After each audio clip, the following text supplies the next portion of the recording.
Assalamualaikum warahmatullahi wabarakatuh. Semangat pagi anak-anakku semuanya, kelas 5. Pada pembelajaran hari ini kita akan belajar tentang tema 6, panas dan perpindahannya, subtema 1, suhu dan kalor, dan pembelajaran 1. Di pembelajaran 1 kita akan belajar tentang apa saja ya? Yang pertama kita akan belajar teks eksplanasi. Yang kedua sumber energi panas. Dan yang ketiga perpindahan kalor. Sebelum kita masuk pada pembelajarannya, kita lihat tujuan pembelajaran pada materi ini adalah yang pertama, menerapkan konsep perpindahan kalor dalam kehidupan sehari-hari secara bertanggung jawab.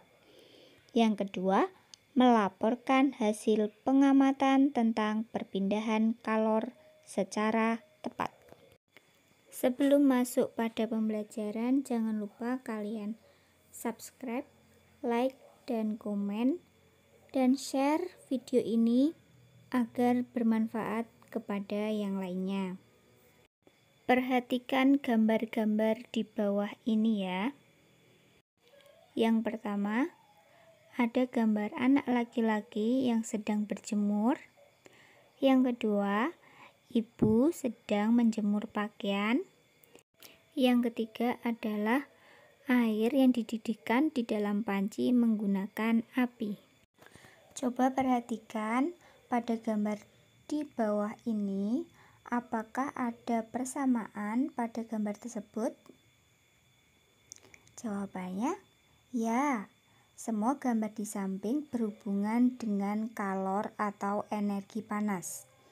Sekarang, tahukah kamu sumber energi panas apa saja yang ada pada gambar tersebut? Coba kita perhatikan. Ada api dan matahari. Terus bagaimana dengan manusia?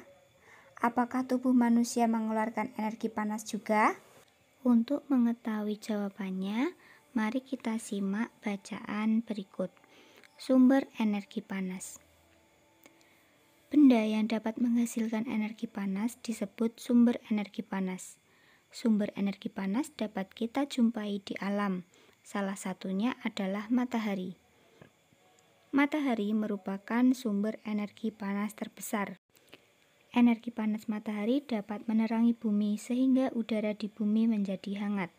Dalam kehidupan sehari-hari, sumber energi panas matahari dimanfaatkan dalam berbagai kegiatan manusia. Misalnya, panas matahari digunakan untuk mengeringkan padi setelah dipanen, mengeringkan garam, mengeringkan ikan asin, bahkan untuk mengeringkan pakaian yang basah. Cobalah kamu gosokkan kedua tanganmu selama 1 menit. Apa yang kamu rasakan? Sekarang, ambillah sebuah mistar plastik. Kemudian, gosok-gosokkanlah pada kain yang kering selama 2 menit.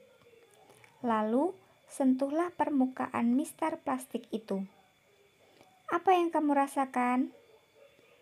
Setelah kamu melakukan kedua kegiatan tersebut, apakah kamu merasakan panas? Energi panas dapat dihasilkan ketika terjadi gesekan antara dua benda. Pada kegiatan di atas, gesekan antara kedua telapak tanganmu dan gesekan antara mistar dan kain dapat menimbulkan energi panas. Selain matahari dan gesekan antara dua benda, energi panas juga dapat diperoleh dari api. Pada zaman dahulu, orang mendapatkan api dengan cara menggosokkan 2 buah batu yang kering sampai keluar percikan api. Selain itu, nenek moyang kita dahulu menggunakan kayu kering lalu digosok-gosokkan dengan tanah yang kering sampai keluar api. Ternyata gesekan 2 benda antara 2 batu kering dan gesekan antara 2 kayu kering dapat menghasilkan energi panas berupa api. Saat ini, api mudah dihasilkan dari korek api dan kompor. Setelah kita membaca bacaan di atas, coba anak-anak menjawab pertanyaan-pertanyaan berikut ini berdasarkan bacaan di atas tentunya. Yang nomor 1, apakah yang dimaksud dengan sumber energi panas? Jawabannya adalah sumber energi panas adalah benda yang dapat menghasilkan energi panas. Soal yang kedua, sebutkan paling sedikit 2 sumber energi panas yang A. Jawabannya adalah sumber energi panas. Soal yang ketiga, manfaat apa saja yang didapatkan makhluk hidup dari matahari? Jawabannya adalah energi panas matahari membantu proses pembuatan makanan pada tumbuhan yang disebut sebagai proses fotosintesis. Matahari juga membantu manusia seperti mengeringkan padi setelah dipanen, mengeringkan garam, mengeringkan ikan asin yang basah. Soal nomor 4, tunjukkanlah cara sederhana untuk membuktikan adanya energi panas di sekitar kita. Jawabannya, dengan cara menggosokkan kedua tangan selama 1 menit, menggosok mistar plastik pada kain yang kering selama 2 menit. Soal kelima, bagaimanakah cara nenek moyang kita untuk mendapatkan api? Jawabannya, nenek moyang kita menggosokkan 2 buah batu yang kering sampai keluar percikan api. Soal nomor 6, mengapa api sangat penting dalam kehidupan manusia? Ya, api dapat digunakan untuk berbagai keperluan seperti memasak, menjadi pengganti lampu, dijadikan api unggun untuk menghangatkan tubuh, dan lain-lain. Sumber energi panas ada di mana-mana dan sering kita jumpai dalam kegiatan sehari-hari. Coba amatilah kegiatanmu pada hari ini. Sumber energi panas apa saja yang kamu gunakan? Perhatikan tabel berikut. Lalu lengkapilah dengan kegiatanmu yang menggunakan sumber energi panas pada hari ini. Contoh kegiatan menanak nasi. Alat yang digunakan panci dan kompor. Sumber energi panas yang digunakan adalah api dari kompor. Kemudian menanak nasi, alat yang digunakan adalah alat penanak nasi elektrik. Sumber energi panas yang digunakan adalah listrik. Dan kegiatan yang kedua, memperbaiki alat elektronik. Alat yang digunakan adalah solder listrik. Sumber energi panas yang digunakan listrik. Kemudian solder uap, sumber energi panas yang digunakan adalah listrik. Kegiatan yang ketiga, menyetrika baju. Alat yang digunakan setrika listrik, kemudian sumber energi panas yang digunakan adalah listrik. Kemudian menyetrika baju, alat yang digunakan setrika arang, sumber energi panas yang digunakan adalah api. Dan yang terakhir, memasak air. Ada 2 alat yang digunakan, panci dan kompor. Kemudian sumber energi panas yang digunakan adalah api dari kompor. Kalau menggunakan ketel listrik, sumber energi panas yang digunakan adalah listrik. Menjelaskan cara-cara untuk memahami teks eksplanasi. Teks eksplanasi merupakan teks yang berisi penjelasan tentang berbagai peristiwa yang terjadi di sekitar kita, seperti fenomena alam, sosial, dan budaya. Teks yang disajikan harus sesuai fakta. Teks eksplanasi memiliki struktur, yaitu pernyataan umum, deretan penjelas, dan kesimpulan. Kamu dapat menentukan kata-kata kunci atau menjawab pertanyaan-pertanyaan yang berkaitan dengan teks eksplanasi. Yang pertama, menentukan kata-kata kunci.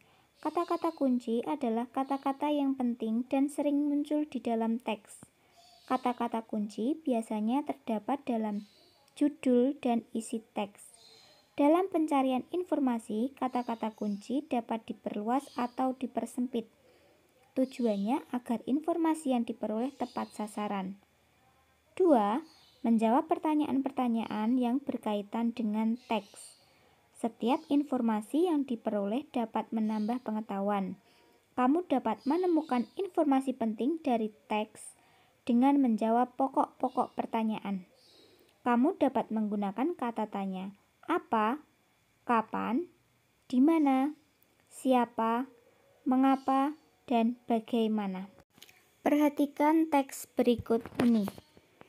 Kalor merupakan salah satu bentuk energi yang dapat berpindah dari benda yang bersuhu lebih tinggi ke benda yang bersuhu lebih rendah.